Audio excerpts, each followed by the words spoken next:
Okay, so you have started your own business, you're on the path to success, and you're trying to help customers.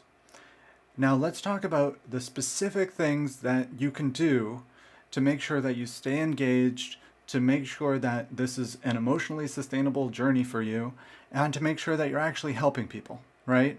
Versus kind of working in a tiny little, cubicle, alone in private, and not actually helping people or making a difference in people's lives, and thus burning out, right? Okay, so let's talk about these examples. So, how to have fun. You can do something creative and then actually tell people about it, right? That's a very simple way of having fun because you get to do something that's an expression of yourself, something that arises naturally out of you, and then you're sharing that thing with other people. You can spend a little time completing a small part of a big project, and then you can share your progress with friends, right? That's another, I mean, it's just basic, right? I mean, all you're doing is doing something that's fun and then telling people about it. Of course, that's going to be fun, it's going to be enlivening, it's going to be enriching.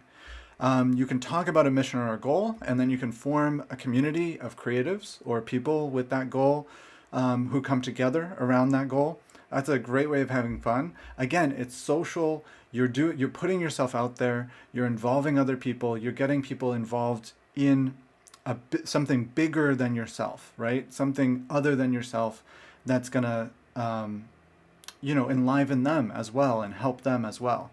And then you can also work on something that helps people and then use that thing to actually help people. Now, I know these are all incredibly simple examples, but the thing I want to emphasize here is that there's always a social component. And I mean, if you're working with the environment or you're working with animals, there's still a social component there, right? I mean, you're still seeing a feedback in the world from the people around you or from the animals around you.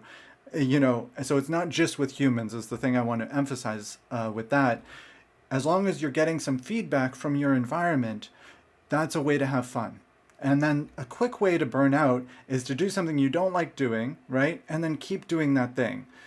Go from one thing you don't like doing to the next thing you don't like doing because your boss is telling you to do it or some external force is forcing you to do it, right? For some reason. And so you keep going through that cycle. And it's not because you like doing it, it's just because you want to survive or you want to get to the next day or you just want to get to some dream that's in the future, right? And so you keep doing that cycle of not doing something that you enjoy. And eventually you're going to burn out doing that.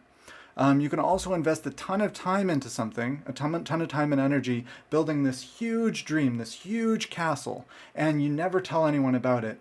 And that's a very, very easy way to burn out because you just keep working and working and working and working, and there's no end in sight. And then all of a sudden, 5 years later, you realize you haven't told anyone about it, you've created this huge vision, and there's no one there to actually see it or appreciate it.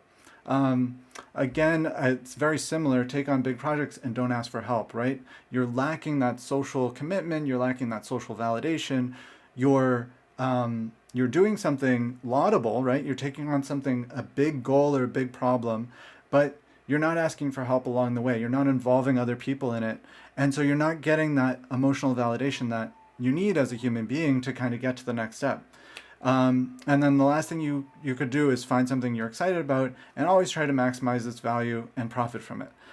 There's no quicker way to like sap your energy out of an idea than to say, I'm going to take this thing and right away just try to monetize it instead of seeing if it's actually valuable to someone and if it can actually help them.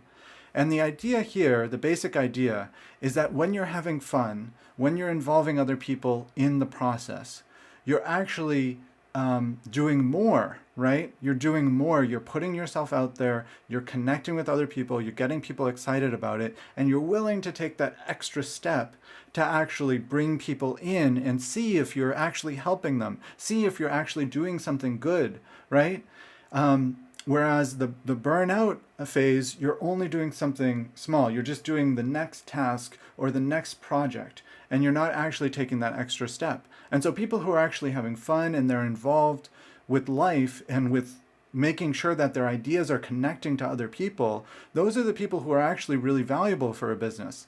But a lot of the time, a business whether it's a startup or a large company, a lot of the time it cuts people down to just a small portion of the business, right? And it says, this is your area, you can only do this stuff. It puts them in a cage.